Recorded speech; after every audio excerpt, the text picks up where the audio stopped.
Breaking news. Southeast youths rebel against Simon Ekpa, born enforcer of his sit-at-home order to death. You're welcome to the news. Please listen to the end and don't forget to click on the subscribe button and the bell for more notifications. The details. On Monday, traders in Ogidi, Anambra State, violently resisted the devastating effects of Simon Ekpa's Monday sit-at-home order by burning to death one of the enforcers of the order. One of Simon Ekpa's men was burned to death. Have continued to trend, saying that his colleagues fled the scene after they were overpowered by irate traders. Some Nigerians have reacted to this news. They have reacted that who refused to condemn the incident tackled the indigenous people of Biafra, Ekpa, for allowing Simon Ekpa fight against its people. Now, the Nigerians are saying, now their day begin break small. Finally, the will of the people is greater than unknown people, even though I hate this jungle justice. But my Igbo people, time has come.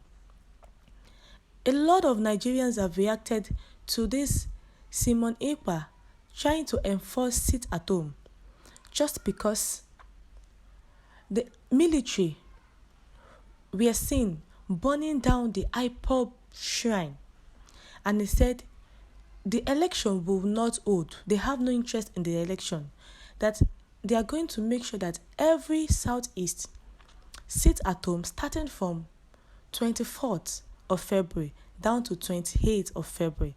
There will be total lockdown in the Southeast. But it was earlier seen today that one of the enforcer was burnt to death.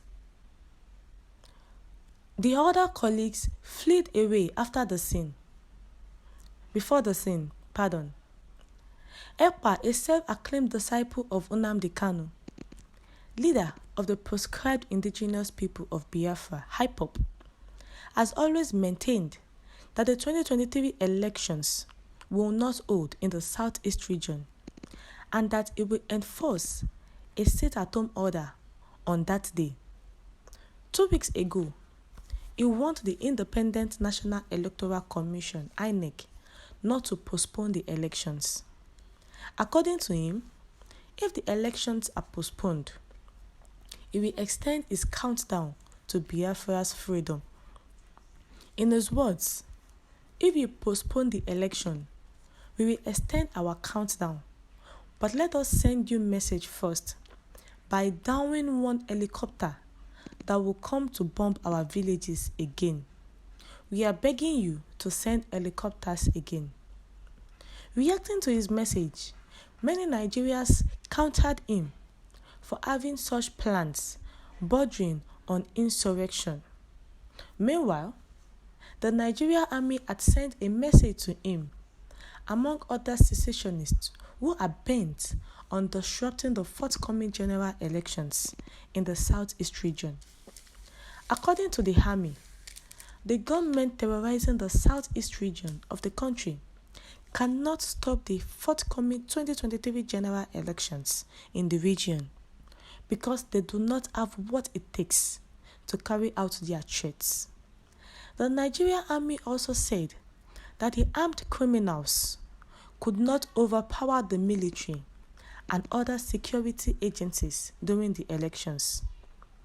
In a media chat in Abakaliki, Ägäīñst state capital, the commanding officer, 24 Support Engineering Regiment, Abakaliki, LT Colonel Sunday Atomode, was quoted as saying, "We have superior weapons and superior strategy to tackle the miscreants. Let me say this, election we hold in Ägäīñst State peacefully. Those saying that there won't be elections in Ägäīñst State and Southeast do not have what it takes to suppress the military and other security agencies in the state. They do not have anything to suppress us.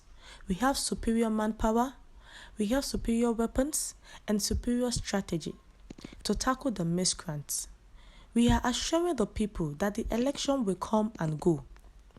We have plans already for a peaceful and successful election in the states.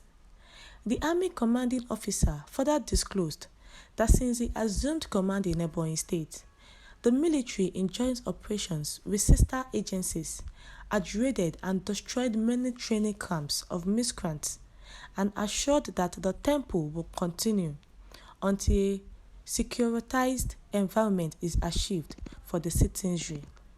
He said, and I quote, "Since I took over command on August 31st, 2022, we have charted a new course for interagency collaboration in Ägäīñst State.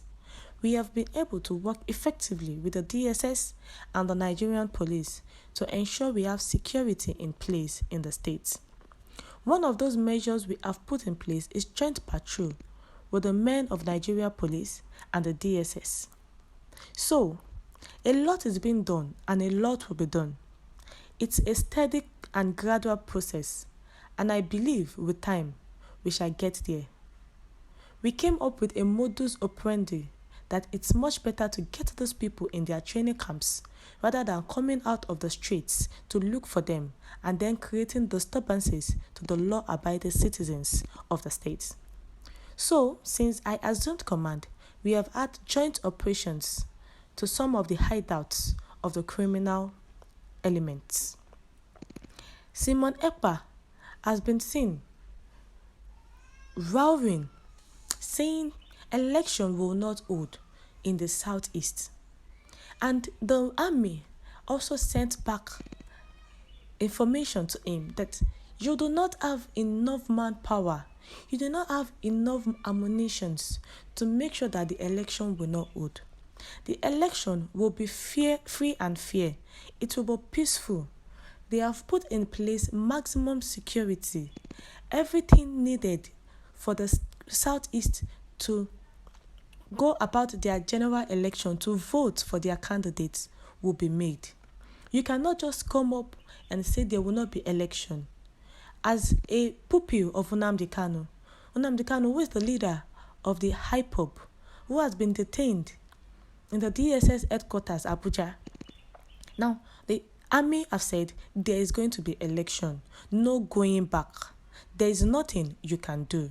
What's your view on this? Please share your comments in the comment section. Thank you.